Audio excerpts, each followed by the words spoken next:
Madeleine Rivera is live in Washington with the very latest. Good morning, Maddie. Good morning. This operation took months of planning and rehearsal, with intel members tracking Maduro's movements down to what he ate, what he wore, his pets. And the U.S. says that preparation paid off.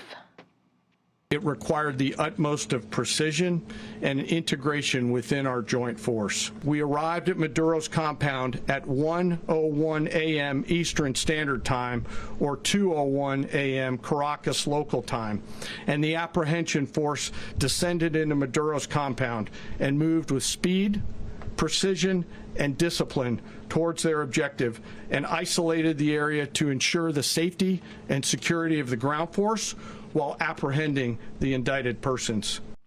Over the coming days, President Trump says they will be working to designate people to run the country. He did say yesterday that Venezuelan Vice President Delcy Rodriguez was sworn in, but he appeared to suggest she would go with whatever the U.S. was planning. The president also dismissed the idea of Nobel Peace Prize Maria Corina Machado taking power, saying she does not have respect in her country. We're going to run the country until such time as we can do a safe, proper, and judicious transition. So we don't want to be involved with having somebody else get in, and we have the same situation that we had for the last long period of years. We want peace, liberty, and justice for the great people of Venezuela. The Maduros are facing 4 federal counts: narco-terrorism conspiracy, cocaine importation conspiracy, possession of machine guns and destructive devices, and conspiracy to possess machine guns and destructive devices. But this could have repercussions outside of Venezuela. Secretary of State Marco Rubio is putting Venezuela's allies like Cuba on notice. When the president speaks, you should take him seriously. Suffice it to say, Cuba is a disaster. It's run by incompetent, senile men, and in some cases not senile but incompetent nonetheless. It has no economy. It's in total collapse. Yeah, look, if I lived in Havana and I was in the government, I'd be concerned. The Trump administration is expected to meet with House Republicans on Tuesday, where this operation could come up. House Dems, meantime, are expected to hold an emergency caucus meeting virtually today. President Trump is also returning to the White House today after spending 2 weeks in Mar-a-Lago for the holidays. Charlie, Sandra, and Griff. All right, Madeline. Thanks, Madeline. Madeline, thank you very much. And, she's talking about, by the way, this UN Security Council meeting at 10 a.m. The title of the meeting is Threat to International Peace and Security. And there's a bit of irony there, because President Trump, as he counts it, has solved 8 conflicts around the world. And yet they're going to say today that he is a threat to peace and security. Meanwhile, the images we saw yesterday and last night with Maduro flying in a helicopter, passing the Statue of Liberty, to imagine that he could have taken a deal. He could have gotten a better fate than the one he has now, but he chose differently. And he found out that President Trump means business. And President Trump obviously talked yesterday, both on our air with us and at that press conference, about this is more than just going and capturing him. There's the shot right there. How iconic is that image of Maduro and his wife flying, looking at the Statue of Liberty, wondering why he made the worst decision? And it's been interesting. Obviously, there's been a lot of reaction, typical reaction that you would expect from a lot of corners.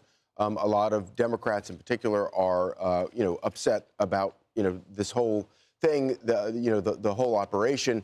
And they are saying that President Trump acted outside of his authority. The administration making the point that Maduro was a fugitive of justice. He had been indicted. He has, and he will face those charges of his indictment. But I was also kind of struck yesterday by the number of Democrats who put out statements actually in support. Yeah. Where maybe they said, they did the obligatory, I look forward to the president briefing Congress. But Jared Polis, governor of Colorado, Josh Gottheimer, congressman from New Jersey, Debbie Wasserman Schultz, congresswoman from Florida, all of them gave ringing endorsements of the removal of Maduro and making him come back to face charges, maybe with an offhand comment like, we look forward to being briefed. Yeah, Debbie Wasserman Schultz from Florida saying this is welcome news. Among other words, Darren Soto, the Democrat from Florida, capturing the murderous dictator Maduro is a major step. Also, Jared Moskowitz of Florida, the Democrat, posting no one should miss Maduro because he brutally oppressed Venezuelans and committed human rights violations. The New York Post editorial board with this headline this morning, captured with a picture of Maduro on the cover, and the editorial board saying, quote, how to follow up on Trump's smashing Venezuelan success, make the transition to democracy fast. Obviously, we also know a big part of this will be the steps that this administration takes to possibly move U.S. oil companies into Venezuela to take over what we know is the largest known on-the-record oil reserves in the world. And for those keeping track, Venezuela is right now only producing 1 million barrels of oil. They could be doing so much more. Tonight's going to be very telling to see the reaction in the U.S. markets, the equity markets, the oil markets. We already know oil prices are pretty low right now. Normally, an event like this, you would expect to see a spike in prices. A lot of analysts, we have Phil Flynn coming up in the show later in the hour, they're trying to predict where things are going to go because it's going to be a time will tell situation on whether or not we'll actually see more oil produced and exported out of this oil-rich country. But you got to think those are the plans in the making with this administration right now. It's such a great point, Sandra. And so our viewers understand, Venezuela has the world's largest oil reserves, more than 300 billion barrels. They account for about 17 to 18% of the global reserves, particularly in that Orinoco belt. It's heavy crude, and that's why President Trump says he's going to go in. But I think to the New York Post editorial, they've got to move fast because we are going to corrode our adversaries, Iran, Russia, China's influence down there, and this is the path. It's unclear, though, who is going to lead it. The vice president down there, Delcy Rodriguez, first, it appeared at the press conference she was on board. She started to condemn the attack and say that Maduro was still the right president. But then we look at Maria Corina Machado, the opposition leader that has risked her life and well-being to rally the opposition in that country, was given the Nobel Peace Prize. She dedicated it to Trump, but President Trump seemingly not on board. But I thought her statement yesterday was so powerful. She said, Venezuelans, the hour of freedom has arrived. Nicolas Maduro faces international justice for crimes against Venezuelans and others. The U.S. has enforced the law after his refusal to negotiate an exit. Popular and national sovereignty now govern. But there are a lot of questions, Charlie, about what's next. Yeah, and it's really remarkable to step back, particularly yesterday during that press conference where you had the chairman of Joint Chiefs of Staff, General Dan Kane, Marco Rubio, President Trump, going through the details of how that operation went down. President Trump first gave the general green light for this on New Year's Eve. They didn't like the weather, so they held off a couple of days. And then on Friday night at 10:46 p.m., President Trump gave that final order. This is Raisin Kane himself describing the mission.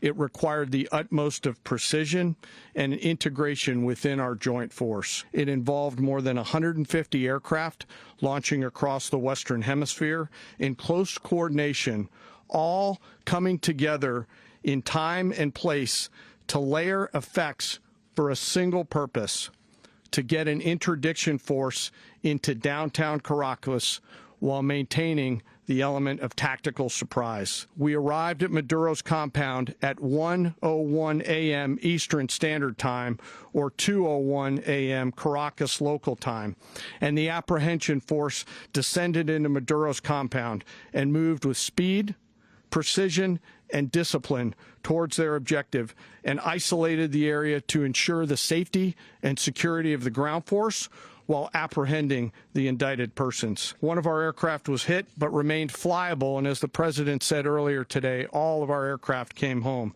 and that aircraft remained flyable during the rest of the mission. I mean, you think about everything that led up to this moment, that we're learning now about the CIA and the daily meetings and the information that they were gathering and the exact whereabouts of Maduro that they were able to learn over time. And it came to Friday, 10:46 p.m., when you knew that President Trump signed off on this incredibly researched and delicate mission. It was Saturday at 2 a.m. when we started to hear reports of the explosions in Caracas. Shortly after, U.S. officials were able to confirm that the military strikes were underway. And it was a little bit later, 4:21 a.m., President Trump announces that indeed Maduro and his wife had been captured, and Colombia deployed their forces to the border. And at 5 a.m., Venezuela said it had no proof of Maduro's whereabouts. And it was 2 hours later, the DOJ indicted Maduro and his wife on those narco terror charges. And President Trump said Maduro and his wife are on that ship to New York. This obviously is when we went into rolling breaking news coverage of all of this. And then the UN warned of international law violations. And that is when we saw all the reaction unfold. And then President Trump took to the microphone to talk about the transition and what will happen with power in Venezuela. And I think it's also kind of interesting when you talk about, Congress wanted, especially Democrats were upset that Congress was not warned of this beforehand. This operation involves some 20,000 servicemen and women in our armed forces, and not a peep of it leaked out anywhere. And it does kind of raise a question. Can you imagine if President Trump had alerted Congress at 10:46 p.m. or 3 days ago? I think that it might have leaked out.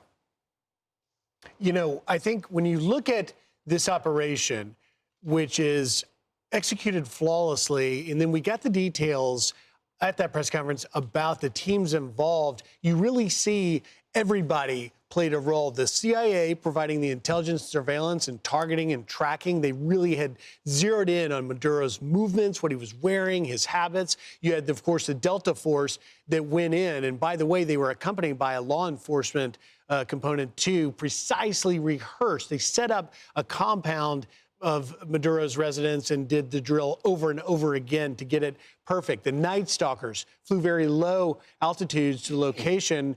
These are the same guys that supported the bin Laden raid. And when, Raising Kane was talking about creating this layering effect, they went in and struck targets to take out the air defense capabilities of Venezuela, as well as hitting the power grid to make it dark, because our military likes to operate in the dark. At the end of the day, it wasn't just flawless. It was a reminder to the world that our U.S. military is matched by none, and that there is nothing we can't do if we set our target. Yeah, and of course, the White House yesterday released photographs of General Kane, Marco Rubio, Secretary of War Pete Hegseth, President Trump, watching all of this unfold in a skiff at Mar-a-Lago.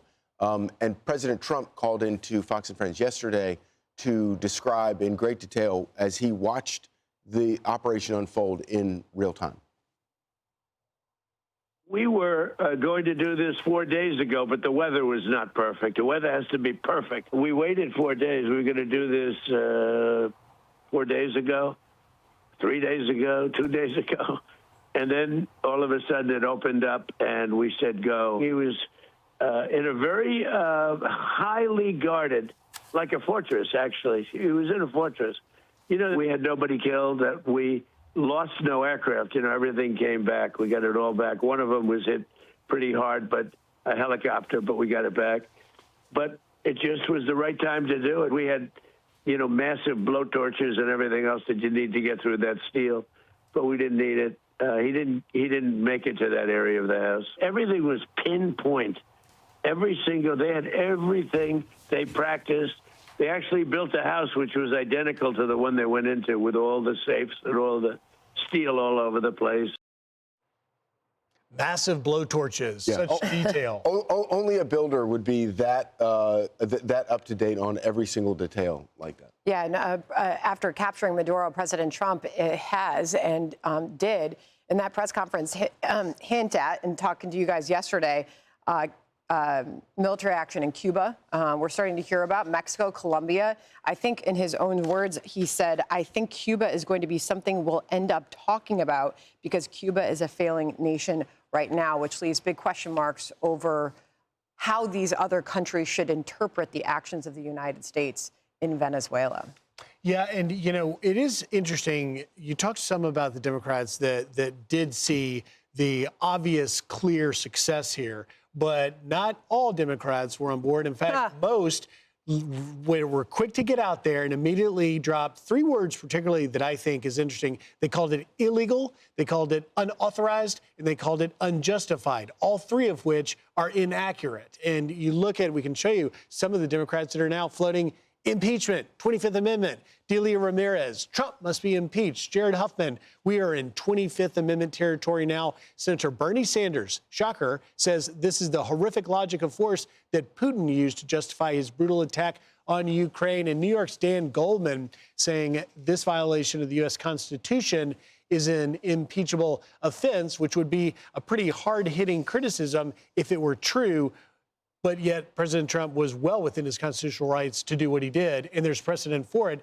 Simply go back to 1989, George H.W. Bush, and Manuel Noriega. And Secretary of State Marco Rubio yesterday going to great lengths to explain that Maduro was indicted in 2020 on drug and terrorism charges. Obviously, what we saw yesterday was a beefed up, a superseding indictment that was even more particular, focused on him and his wife. And that what this was in conjunction with DEA and the FBI. This was all part of bringing Maduro to face charges here in the United States for crimes he's been charged with. We also spoke yesterday to Senator Tom Cotton, who is Senate Intel chair, and he explained, he defended the president's handling of this. That's probably one reason why it didn't leak over these 4 days, as they were waiting for the right weather. But let me just make an analogy here. Again, Congress isn't notified when the FBI is going to arrest a drug trafficker or a cyber criminal here in the United States, nor should Congress be notified when the executive branch is executing arrests on indicted persons. And that's really what you can make the analogy to here. In fact, the FBI was part of this operation, part of the arrest of Maduro and his wife, who were indicted here in the United States. So Congress doesn't need to be notified every time the executive branch is making an arrest. And you mentioned earlier, Charlie, what if Congress had been looped in?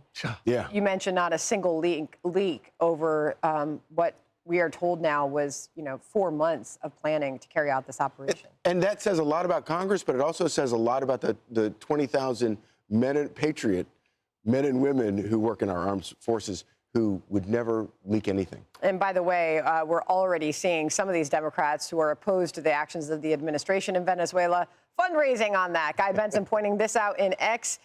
Post on X, another day, another unconstitutional war from President Trump, who thinks the Constitution is a suggestion. The most important thing we can do right now is work to elect more Democrats who will check this administration's power. So perhaps we can expect to see more of that. Yeah, we will. And, it's going to be interesting to see how the press continues to cover this, because we did see not just the New York Post talking about that op-ed, but even the Washington Post yesterday called this a major success and a success for American interests. We're going to dig deeper into that. I'm Steve Doocy. I'm Brian Kilmeade. And I'm Ainsley Earhart. And click here to subscribe to the Fox News YouTube page to catch our hottest interviews and most compelling analysis.